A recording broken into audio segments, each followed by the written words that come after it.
This is the Solid Signal Podcast for the week of June 8th, 2020.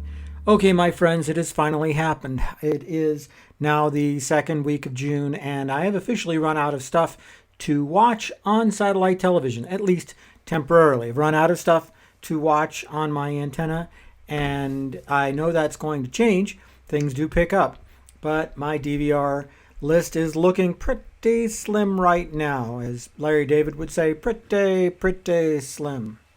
But then again, this is not terribly surprising. It's that time of the year.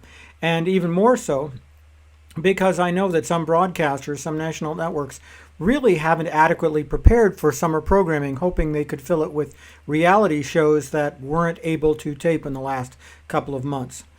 Other networks have been doing a little bit better, I have to say. So, okay. Over the weekend, I dove into streaming, and I found, okay, let's take a look at the streaming apps that I've got. I do have DirecTV Premiere, and I do enjoy that. And one of the benefits of it is you get to authenticate to a lot of streaming apps. And that, in addition to Hulu and Disney Plus, gives me an opportunity to really kind of compare them, state of the services, as it were, in the summer of 2020. So, first of all, let's talk about Netflix. I pound on Netflix pretty bad. I have over the years because honestly, I think that they're just this big open spigot of content, most of which isn't any good, and it's really hard to find what you're looking for. Okay, so I found some interesting things on Netflix, got caught up with Tiger King and Hollywood and some of the other things that people were talking about. I watched the third season of Somebody Feed Phil, which used to be on PBS. And, I watched Space Force, which was, a little bit limp, I think. Could have been a lot better considering the people who were involved are absolutely stellar. Just the plots weren't really there. But I really want to talk more about the Netflix experience. The Netflix experience was as bad as I recall it being. First of all, I have one profile, and it always asks me which profile do I want. And it asks me if I want to use the kids profile, and I don't have kids in the house, so I have to turn that off, which you can at least. But you can't bypass the part where it asks you for the profile over and over again. That just puts me in a bad mood to begin with. Second of all, like I said, there is just so much content, and I would say at this point, maybe 90% of it is just stuff I don't care about. It's just there's no character at all to this streaming selection. You don't get any idea what's going on, and it's not really curated in any meaningful way. Moving on to Hulu. I have beat up Hulu over the years as well for a really terribly botched user experience upgrade a couple of years ago. Well, they've changed it a little bit. They've simplified it and streamlined it somewhat, so it makes a little bit of sense. And they do attempt to do some curation. And even though I only have one profile set up, Hulu never asks me which profile I'm using. That's pretty amazing. I wonder how the people from Netflix can do that. But the curation isn't that great, and it's really, it's falling back on stuff that I don't necessarily like, but at least it's giving it a try. I've been pretty rough on Hulu in the past, but honestly, they've got a pretty good selection of stuff that I want, and they make it pretty easy for me to find it. It maybe isn't enough for the amount of money that you pay. That's my only complaint about that, but, it's better than Netflix. Looking at some of the other premium services, CBS All Access, which I didn't mention, I'm not using that right now because there's no Star Trek on. And there's really not enough content there to justify even the $5 a month. They really should make it completely free like they have with the ABC and NBC apps. You can authenticate with your DirecTV account, but you don't get a lot of content there, unlike ABC and NBC where you do get a lot of content, but it's got commercials. CBS's lowest tier has commercials too, and there really isn't a whole lot of stuff to watch. So, not 100% thrilled with that. The last time I had it, I checked out Amazing Stories on CBS All Access, and I guess it reminded me that the original wasn't that good either. Okay, looking at some of the other streaming services. Starz is one of those that's really just kind of an evergreen. It's not great, it's not terrible, but they have a huge number of movies that that are there and that are all commercial free. I mean, you'll find thousands and thousands of movies, and unlike Netflix, there's just more real movies and less kind of original content. They call it original content. I'm not sure that it's really for me, but whatever.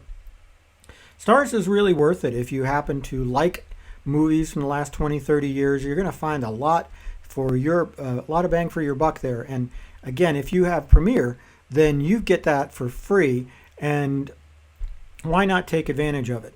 Showtime, again, you get it for free if you have Premiere. The movie selection isn't that great, but it's very easy to find what you're looking for if it's there. And I guess that's partially a function of the fact that there just isn't a whole lot there. But let's talk about the two titans of streaming. And this is going to come as no surprise to some of you. There's Disney Plus and there's HBO Max. Disney Plus is the one that everybody talks about. It's got every kid's movie ever made from the Disney vault. At least that's what they want you to believe. The truth is it's not really true, but there's a lot of them. Disney Plus has a lot of content, and it had The Mandalorian, which I kind of had to watch.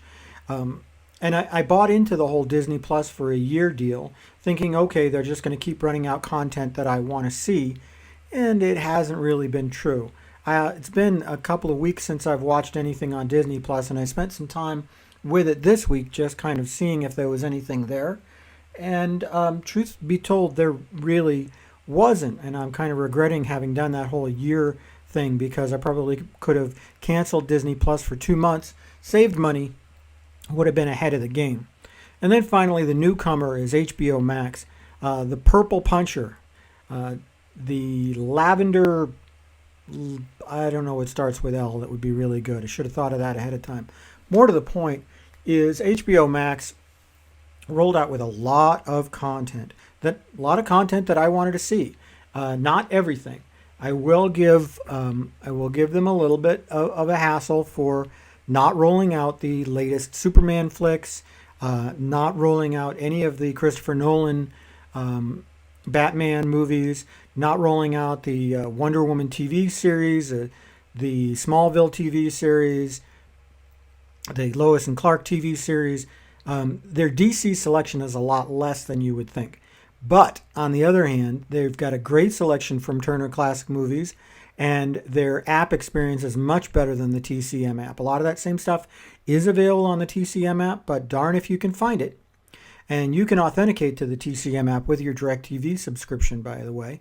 I'm real impressed with HBO Max in general because it's really well curated.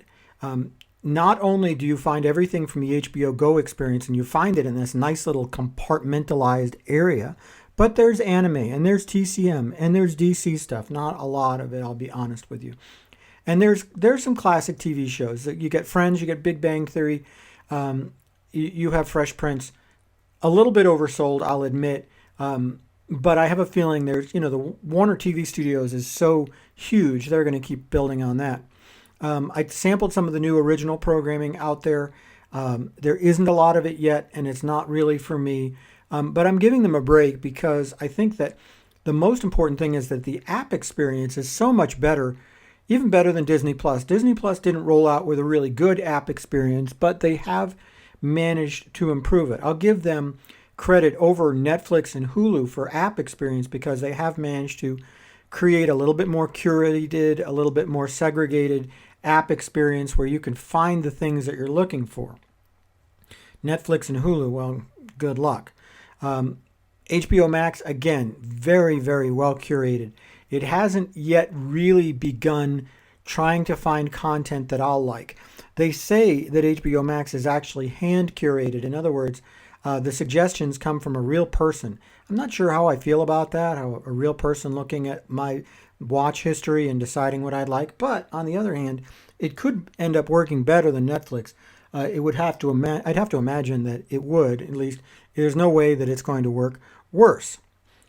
If you have HBO with any sort of AT&T product, if you get it through Apple TV, if you get it through Comcast or any cable company, if you have it through DirecTV, AT&T TV, or your AT&T wireless subscription, then HBO Max is 100% free.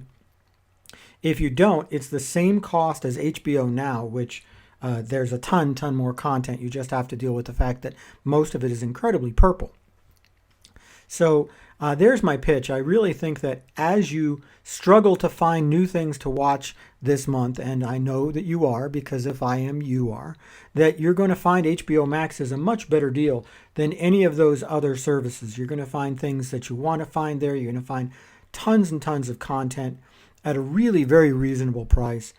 Go out and check it out, hbomax.com. If you're interested in signing up, by the way, for DirecTV service or AT&T TV service, call my friends over at Solid Signal at 877-312-4547, and they will get you all hooked up. It's really worth it going for an independent dealer. They will take much better care of you than any overseas call center. Got to end up by putting in a shameless plea for likes and shares and all that and subscribing, because that's how I get judged over here at the Solid Signal podcast. Otherwise, you all have a great week, and hopefully there'll be a little bit more on to watch next month.